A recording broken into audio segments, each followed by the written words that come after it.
Hello दोस्तों, एक बार फिर से आपका स्वागत है हमारे यूट्यूब चैनल जान शक्ति 2.0 पर। दोस्तों, आज की इस वीडियो में हम आपको बताएंगे कि शून्य का आविष्कार कैसे हुआ था। आज हम आपको शून्य का रहस्य बताने को जा रहे हैं और साथ ही हम आपको बताएंगे कि शून्य की खोज से पहले लोगों ने रावण के 10 सिर या गांधारी के 100 बेटों की गणना कैसे की होगी। तो आइए दोस्तों जानते हैं। लोग अक्सर इस सोच में पड़ जाते हैं कि यदि आर्यभट्ट ने लगभग 1500 वर्ष पहले शून्य का आविष्कार किया था, लेकिन उससे पहले जीवित लोगों ने रावण के 10 सिर या गांधारी के 100 बेटों की गणना कैसे की होगी। हमें इस तरह की कुतर्क भरी बातें अक्सर व्हाट्सएप पर, इंस्टाग्राम पर पढ़ने को मिलती हैं, लेकिन लोग यह नहीं जानते कि संख्या प्रणालियाँ शून्य के आविष्कार से बहुत पहले से अस्तित्व में थीं। उदाहरण के लिए रोमन संख्या प्रणाली में 10 को x और 100 को c अक्षरों से चिन्हित किया जाता है। प्राचीन ब्राह्मी लिपि में 1 से 9 तक की संख्याओं के साथ साथ 10, 20, 30 यहाँ तक कि 100 और 1000 तक की संख्याओं के लिए चिन्ह हुआ करते थे।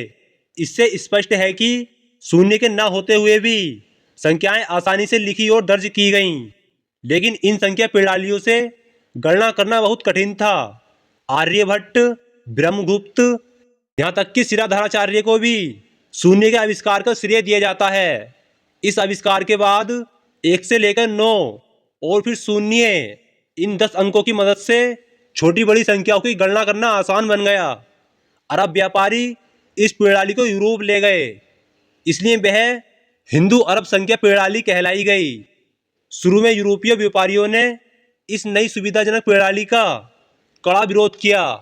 फिर जब 13वीं सदी में यह दिखाया गया कि इस प्रणाली के कारण गणना करने में गिनतारे का प्रयोग अनावश्यक था, तब दशमलव यानी कि डेसिमल प्रणाली प्रचलित हुई।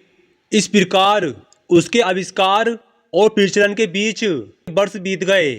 आश्चर्य की बात यह है कि गणित की इस नई प्रणाली को अपनाने में यूरोप वासियों ने इतना समय इसलिए लगाया कि उनकी मौजूदा प्रणाली ईसाई धर्म के तत्व ज्ञान और आख्यान शास्त्रीय विश्वासों से प्रभावित थी। हालांकि ईसाई धर्म रोमन साम्राज्य के दौरान प्रचलित हुआ, उसने कई यूनानी विचार अपनाए। यूनानी मानते थे कि यह विश्व सीमित तथा पूर्व अनुमेय होता है और विभिन्न गॉड उसे नियंत्रित करते हैं, इसलिए उनका शून्य या अनंत जैसी धारणाओं पर विश्वास नहीं था। उनकी विश्व दृष्टि पूर्व अनुमेय थी। यह बाइबिल के जैसी करनी वैसी भरनी विश्वास से स्पष्ट है। दूसरी ओर हिंदुओं का अनंत पूर्णतः अपूर्व अनुमेय ब्रह्मांड पर विश्वास था। यह भगवत गीता के सार, कर्म करें फल की चिंता न करें, इससे स्पष्ट था। बौद्धों ने शून्य की धारणा प्रस्तुत की, हिंदुओं ने भगवान को अनंत के रूप में कल्पित किया, जबकि ईसाई धर्म के अनुसार समय की शुरुआत के साथ उसका अंत भी होता है। जैन, बौद्ध और हिंदू धर्मों के अनुसार समय अनादि और अनंत है। इन विचारों के कारण संख्या रेखा अनंत बन जाती है। भारत में मात्रा की महत्वपूर्ण धारणा का उद्गम भी हुआ। दैनिक जीवन में हम मानते हैं कि संख्याओं के कोई भी विभाजक नहीं होते हैं। कुछ उसी तरह हम यह मानकर जीते हैं कि हम केवल एक जीवन जीते हैं जिसमें केवल हम मायने रखते हैं, अर्थात हमारे जीवन का विभाजक केवल एक है।